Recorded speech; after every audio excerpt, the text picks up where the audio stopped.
Take your chairs, pick up some pieces of paper on the floor. There are, may nakikita ba kayo? Okay, that's good. Sabihin na mga bata dito ay may disiplina. Okay? Before we proceed, let us have a prayer first. Okay, ask a volunteer to pray us there.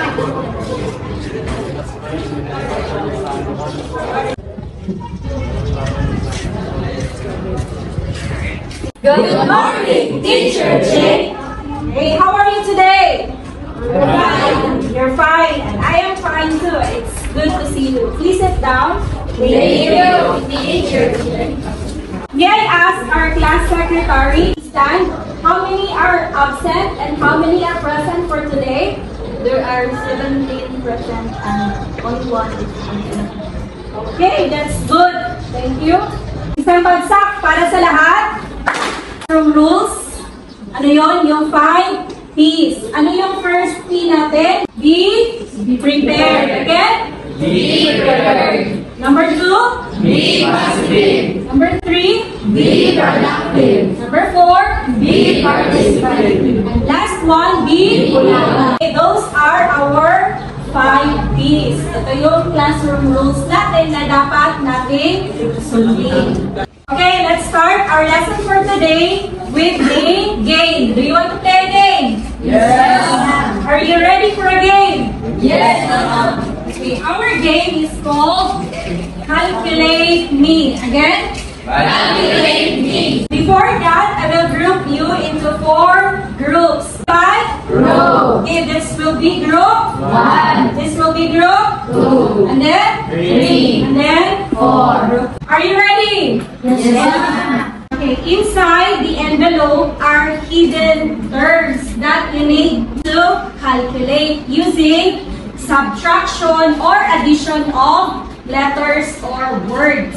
The first group to place their work on the board will receive 5 points, followed by 3 points, and then 2 points, and then the last group will receive 1 point. Do you get it? Yes, ma'am. Okay, are you ready? Yes, ma'am. So I will give you 2 minutes to do the activity. This will be for group 1, do not open yet, group 2, group 3, and group 4. Form a circle, please. Okay, compose yourself. And always remember to what? Participate. What's the 4th rule? What's the 4th P? Be participative. So always participate with your group mates. Okay, are you ready? Yes. So I will give you 2 minutes to finish this activity. Okay, timer starts now. 5 seconds left. Now let us check your answers. Minus sign plus combination minus dot plus and minus 8 Is equal to? recombinant. Okay, tama ba? Tama ba kayo? Yes. Group 1, group 2, group 3 is correct also. Group 4, what is this? Recombination? Okay, how about for number 2? Please read. X minus A plus number minus 12 plus logo minus O plus Y. Is equal to? Technology. Are you all correct? Tama kayo lahat? Yes, ma'am. Number 3, please read. Chemistry minus RE plus Physics minus HCS. Is equal to? Genetic. So walang S sa dulo Genetic lang.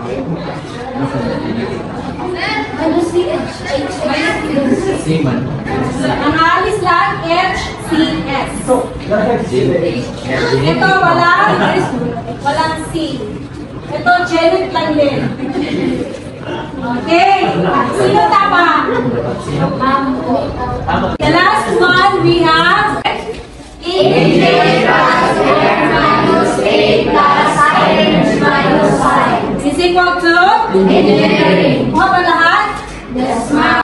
And the last last one we have, please read. I minus I plus I minus I plus C minus C Is equal to? DNA. Again? DNA. Okay, DNA. Lahat ba tama? Yes, ma'am. Okay. Congratulations! Ilang tama? 4. Group 2, 4 din. Group 3, 3. Very good.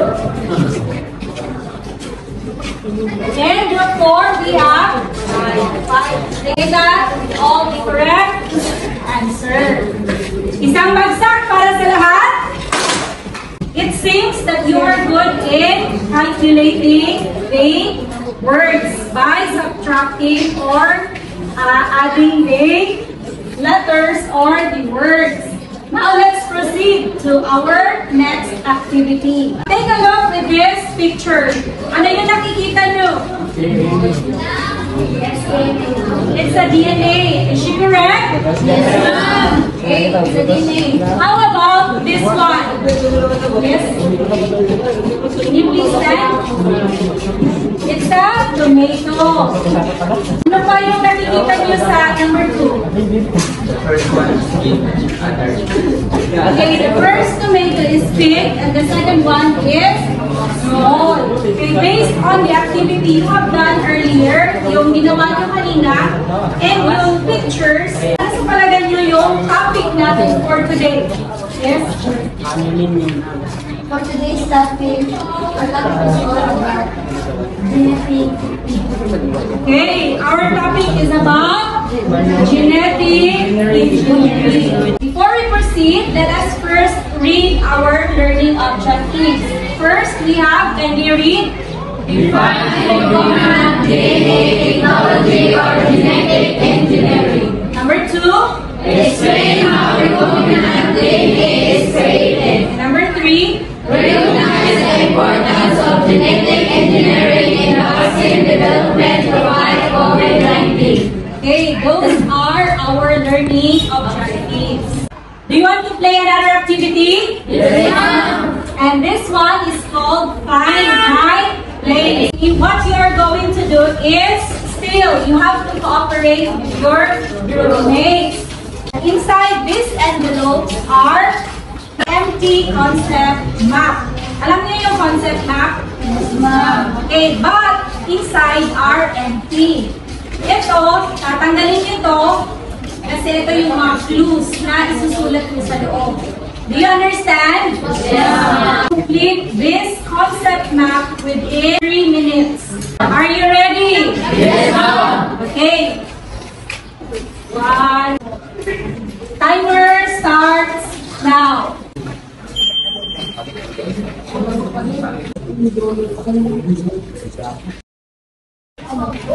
Okay, let us check your word. For group 1, we know that our title or our topic is about Genetic engineering. genetic engineering is the same with Recombinant DNA technology. And in recombinant DNA technology or genetic engineering, we need to use what? Tools of genetic engineering. Doing so, we have 3 different tools. What are those? Enzymes, vectors, autoorganisms. Sino nakatama? And then, in enzymes, meron tayong 3 types ng enzymes. Restriction enzymes, polymerase enzyme, or ang pangatlo is ligase. Meron tayong most common vectors, yung tagadala, sila yung taga-carry.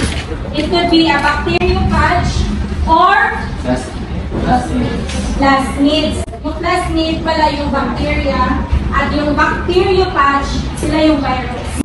Later, I will explain to you about this concept map. Let us check first your answers. Tapos, sa restriction enzymes naman, mayroon tayong 2 klase. We have endonuclease and exonuclease. Endo, ibig sabihin sa loob. Exo, ibig sabihin sa labas. Later on, I will explain to you the concept map at kung ano-ano yung mga terms. Okay? Do you understand? Yes, ma'am. But before that, let us have first another activity. And we call it Find My Match. Baka nasa katabi nyo lang yung match nyo. Baka katabi nyo lang. Inside the envelope, it's like column A, column B. You need to match. Okay? And outside, clues. Just need to write down this clues inside. Again, cooperate with your group. The first group to finish the activity will receive 5 points. Second will receive 3 points, 2 points, and then 1 point. Is that clear? Yes, ma'am. Are you ready? Yes, ma'am.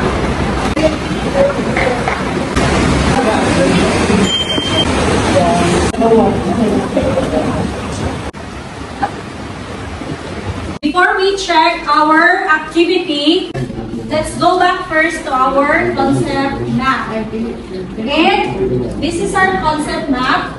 And we know that genetic engineering is our topic. What's the other term for genetic engineering? Technology. It involves what? Group of Techniques used to line up a DNA, especially DNA from different biological species, and to introduce the resulting hybrid DNA into organisms in order to form new combination of heritable genetic material. So, genetic engineering specifically includes what? Mga techniques, mga pamamaraan. Kung paano, what? Cut. Ano yung cut?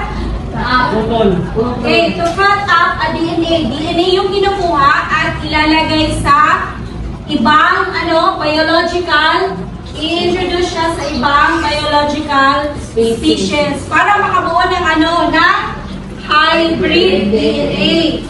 May combination na ng isang normal at saka makakabuo ng hybrid na species. Like for example, alam niyo itong tomato. Yung tomato natin noon, hindi na siya matata. Okay?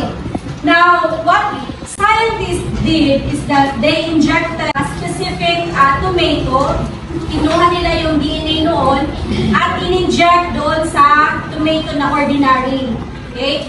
And then, ngayon na, hindi na madaling malanta yung tomato natin. That is what genetic engineering all about. And that tomato is what we call the flowers covered tomato. I have mentioned about the tools in genetic engineering. Ano nga yung tatlo? First, Enzymes, vectors, host organisms. so ano ang mga ito? When we say enzymes, ano to? They are? Proteins that help speed up a reaction. Okay, ano yung speed up? Okay, nagpapabilis ng reaction ng ating metabolic system. And meron tayong tatlong klase ng enzymes. We have first, Restriction enzymes. number 2, Polymerases. plural na kasi, ligases. Ligases. Or ligase in singular form. Now first, we have restriction enzymes. Kindly read restriction enzymes first. Proteins that recognize the specific amino acid sequence. Number 2, Caspase only at the specific site, the restriction site. and number 3, Determines the location at which the desired gene is inserted into the vector. okay. Restriction enzymes are proteins. Ito yung mga proteins na kinakat lang nila yung specific na kinakailangan para ilagay doon sa ibang biological species. Specific lang na target yung kinakat nila. That is restriction enzymes. Kagaya ng nasa picture, itong yellow part, ito lang yung kinakat nila kasi yan lang yung kailangan nila. Hindi ang buo. Do you understand?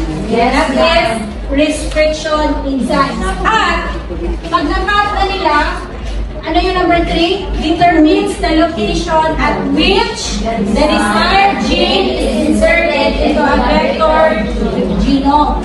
ibig sabihin, alam niya kung saan niya dapat ilagay. Okay?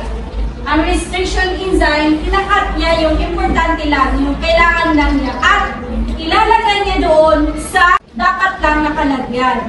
Hindi lang basta-basta na ilagay sa kung saan. Do you understand? Yes, ma'am. Okay, there are two types of restriction enzymes. As mentioned, meron tayong number 1, Endonucleases. number 2, Exonucleases. ano ibig sabihin ng endonucleases? Please read. Leave the nucleic acid strands at the middle of the polynucleotide chain. Might form sticky or blood fins. Okay. Sa endonucleases, meaning to say, sa loob. Ang kinakat niya, please take a look at this video. Saan niya kinakat? Middle. Again? The middle. Sa middle, kinakat yung specific na DNA. At maaari siya makabuo ng sticky or blunt ends. Ano yung sticky at blunt ends? Ibig sabihin, pag blunt, Both strands are of equal length. ito yung isang strand ng DNA. Ito yung kinat niya. So, pag-cut niya, nakabuo siya ng, equal. Ibig sabihin ng equal, pantay. Okay, equal ang kanyang length, ang haba. Magkakareho ba? Yes, ma'am. Example nito ng pagkakaroon ng blunt endonuclease na klase, kinat niya dito, nagkaroon ng uniform na length ng DNA. So that is blunt. Ang isa naman, magkakaroon ng sticky. Please read. One strand is longer than the other. The longer strand has bases which are left unpaired. Okay, kinat niya, pero nakikita nyo, pag-cut, ang isa mahaba, ang isa shorter. The one is longer, the other one is shorter. At yung mahaba, may mga parts walang pair. So, which are left unpaired. One example of here is the Echo R1. So, kinat niya dito, kinat niya itong portion na to. Ang isa shorter, ang isa longer. Ang dito na part is walang base pair. So, kailangan pang magpares sa ibang base pair. Ang isa naman is exonuclease. Can you read? Exonuclease. Clearly the nucleic acid strands from the ends of polynucleotide chain. So, kung kanina, saan yun? Sa middle. Ito, saan? Ends. Okay. Now, take a look with this animation. Okay, kinat niya mula sa saan? End. Papunta sa middle. Okay, that is exonuclease. Exo, labas. Mula sa outer, kinat niya papunta sa middle. Naintindihan? Yes, ma'am. Pangalawang enzyme, next to our restriction enzyme, we have DNA polymerase. Again, DNA polymerase. please read. Responsible for the process of DNA replication cycle. Okay, DNA polymerase is responsible for the process of DNA replication or nagsisynthesize sila. Ano yung synthesize? Nag-build. Sila yung taga-build. Para sila ang construction worker. Sila yung gumagawa ng DNA replication. Kagaya nito, diba kinat ng isang enzyme, glycase. Tapos, maghihiwalay na siya, diba? So, ito, sila yung nag-build ng another strand ng DNA. Mayroong taga-build, meron din tayong taga-glue. Sino siya? Ligase. Ligase what? Joins DNA together run. Okay. They join the DNA together. Ano yung rule niya? Bind. Do you understand our concept map? Yes, ma'am. So our topic is about genetic engineering, and there are different tools that I use in genetic engineering. What are those? Enzymes, vectors, host organisms. May tatlo tayong klase ng enzymes na ginagamit. First, we have Restriction enzymes, polymerases, ligands. at may dalawa tayong klase ng restriction enzyme. First, Exotoplisis. at sa vector naman, dito na tayo. Ano yung vector? First, vector is Carry and integrate the desired gene. Alternate vehicles that carry the desired gene into the host organism. ano yung vehicle? Para siyang sasakyan. Sila yung tagadala. May dalawa tayong klase ng vector. It could be first, ano number one? Lactase. Again, louder please. Lactase. Number two, Bacteriophage. bacteriophage. Bacteriophage. Okay, classmates are Small circular DNA molecule found in bacteria and some eukaryotes. and bacteriophage are Viruses that infect and replicate eukaryotic cells. pag sinabi natin classmate, they are bacteria. But pag sinabi natin bacteriophage, they are viruses that attack o inatake nila ang bacteria. Kaya ang tawag sa kanila is bacteriophage.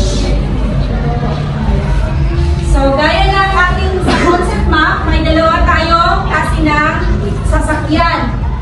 Una is Lactase. pangalawa, Bacteriophage.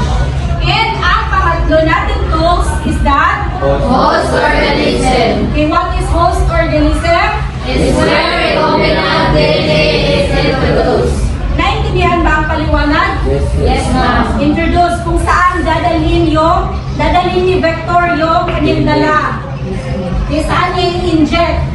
That is host organism. And may apat tayong klase kung paano i-insert yung rDNA or ang ating recombinant DNA sa ating host organisms. First, kindly read. Alternate heating and cooling. Number 2. Use of calcium. Number 3. Microinjection. Number 4. Biolysate or gene gun. What is microinjection? DNA various substances are injected into single cell protein apparently. Okay, a technique wherein substances are injected into single cells using a very thin needle. Parang nasa picture, kagaya na nasa na nakikita nyo, ini-inject lang. May parang fine needle na ini-inject sa single cell. Number 2, we have, Biolysate or gene gun. again, Biolysate or gene gun is is a method for the physical introduction of DNA into plant cells containing cell walls. okay, parang may baril ba na nag-shoot lang niya doon sa plant cell wall. Okay, para malagay doon yung desired na DNA. And so, we are going to answer your activity earlier. So first, genetic engineering. Tama ba kayo? Genetic engineering, what? It involves the work of theories used to especially DNA from different biological species and develop the resulting hybrid DNA of organisms or other forms of Number 2, enzymes. to create metabolism or chemical reactions in our bodies. Number 3, A small circular DNA molecule found in bacteria and some eukaryotes. ligase. Help to bind. Blind. Polymerase. Help synthesize. Synthesize. Ano nga sila? Taga-build. Restriction enzymes. Help to bind. Endonuclease. A type of restriction enzymes that create, divide, or split the nucleic acid strands that in the middle of prevent a polynucleotide chain. exonuclease, a type of resection enzyme that cleaves to divide or split nucleic acid strands at chemical molecules. bacteriophage, Viruses that invade and replicate only bacterial cells. vector, Ultimate vehicles that carry forward the desired genes into the host organism. host organism, And then the recombinant DNA is produced. isang bagsak para sa lahat. Are you ready for our next activity? Yes, ma'am. Okay, our next activity is called Arrange Me. Now, what you're going to do is still by group. I will give you this envelope, and inside the envelopes are the steps in genetic engineering or recombinant DNA technology. What you're going to do is to put numbers. Which one should be the first, second, third, fourth, fifth, and sixth. Do you understand? Yes, ma'am. Okay, I will give you 3 minutes to finish this activity. Okay, timer starts now. Answer mo na niya number lang. Check your work. Now, the steps in genetic engineering or recombinant DNA technology includes first, please read. Selection and selection of DNA insert. Selection of suitable cloning vector. Number 3, Introduction of DNA insert into vector to form rDNA molecule. number 4, Recombinant DNA molecule is introduced into a suitable host molecule. number 5, Selection of transformed host cells. and number 6. Expression and multiplication of DNA insert in the host. Okay. First, what happens is that we select DNA that needs to be inserted. And then, number 2, selection of suitable cloning vector. We choose again a vector. This DNA will be inserted into the vector. Siya yung magdadala.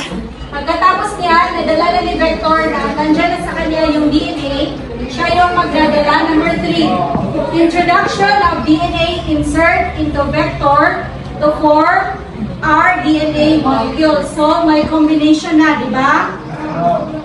May vector na at yung DNA na nasa kanya na. So, may rDNA na, recombinant, may combination na. Number 4, we have here, recombinant DNA molecule is introduced to where? Suitable host molecule. Saan niya i-introduce? Dito. Okay. Pagkatapos niya, number 5, selection of transformed cells. Meron na ito. Under the right conditions, bacterial cell takes up a recombinant plasmid. And then lastly, ipapadami ni bacterial division results in many identical copies of the bacterial cell, all carrying the proteins needed for it. When the genes are expressed, multiple copies of proteins are made. Tapos niyan, number 6, last, expression and yun nga, multiplication of DNA insert in the host. Tapos, i-insert niya sa biological species na dapat. Genetic engineering, important. Yes or no? Yes, because it has a lot of applications in our life. Oh, very good. That's correct. Genetic engineering is very important because it has a lot of biological applications. Magagamit siya sa kung maraming paraan. Tama ka, yes, it is very important. Do you agree with her? Yes, ma'am. Yes? Yes, ma'am. Okay. And our applications of genetic engineering includes first, rendering, Production of transgenic plants. production of, Transgenic plants. number 2, please. Production of transgenic animals. Again, production of, Transgenic animals. 3, production of vaccine. Again, production of Vaccines. Halimbawa ng mga vaccine natin ngayon is Pfizer, HEPA vaccine, COVID-19 vaccine, at marami pang iba. Number 4, please.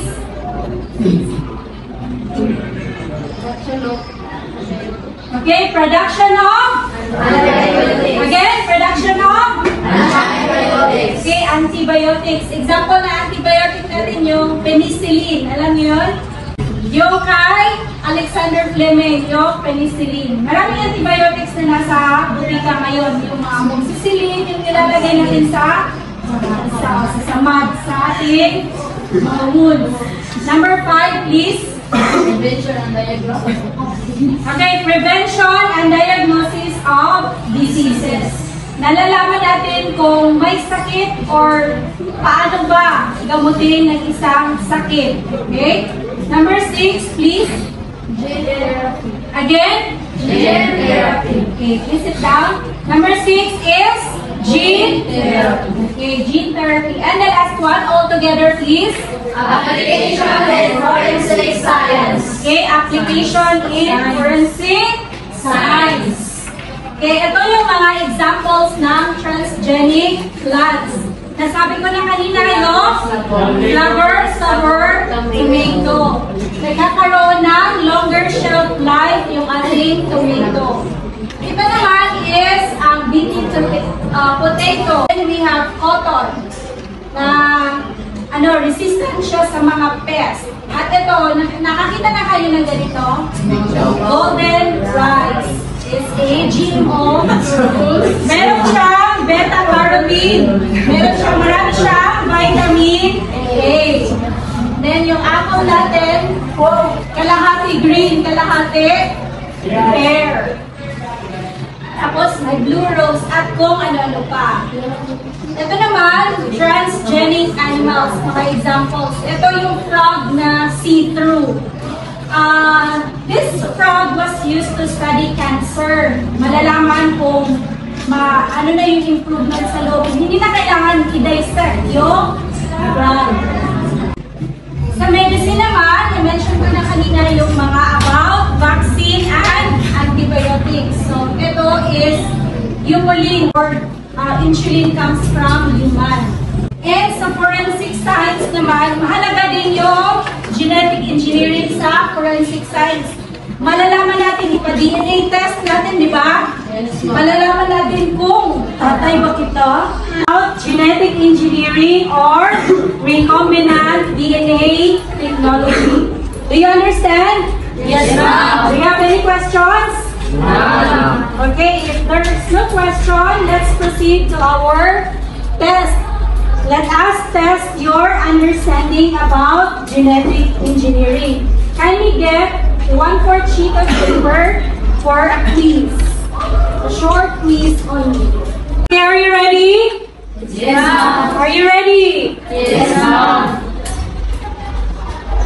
So here, determine the correct sequence of how human insulin is produced as a process of genetic engineering.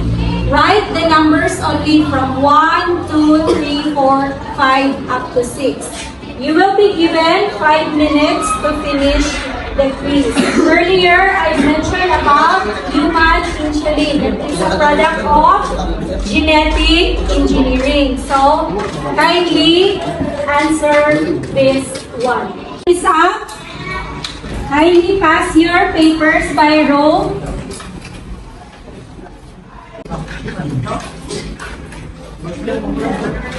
Before we end our lesson for today, let us be guided with our assignment.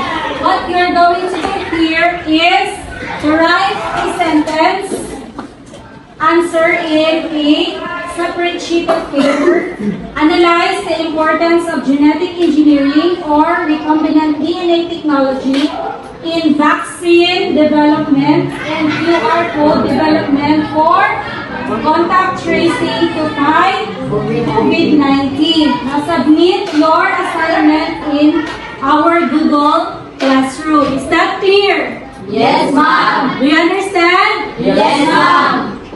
Cut. So, please be guided with our rubrics.